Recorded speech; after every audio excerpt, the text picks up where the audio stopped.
Assalomu alaykum hurmatli hamkasblar, aziz davramiz mehmonlari. Bugun Soliq qo'mitasi matbuot xizmati tomonidan tashkil etilgan PRdagi zamonaviy tendensiyalar mavzusidagi tadbirga sizlarni barchangizni xush ko'rdik. Assalomu alaykum aziz mehmonlar. Ushbu seminar doirasida bo'lib o'tadigan ma'ruzalar, amaliy mashg'ulotlar, savol-javoblar va ijodiy topshiriqlar sizlarga yangi g'oyalar, amaliy ko'nikmalar va ilhom bag'ishlaydi deb ishonaman.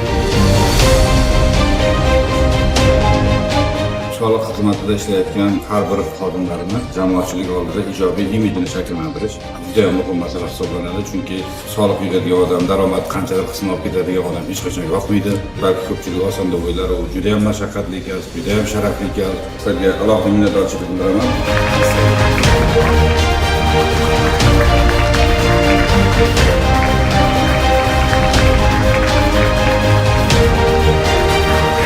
Davlat organining yuzi, lekin o'zini shaxsiy blogini yuritib, u orqasidan daromad ham ko'rishyapti. Ko'p vaziyatlar deganda nimani tushunish kerak? Nimada bizda hozir muammo bor? Tasvirga olishdami, texnikadami? У меня остается только что ответить «да».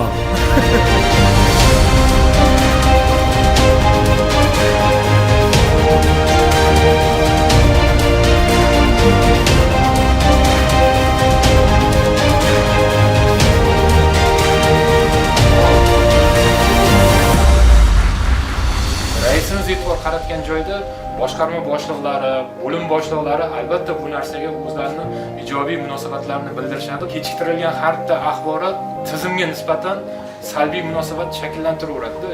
Bizni bu yerga taklif qilib, bu yerdan o'rganadigan narsalarimiz ko'p. Bir-birlarimiz bilan tajriba almashamiz. Hammasi uchun rahmat deymiz, minnatdorchilik bildiramiz. Rahmat.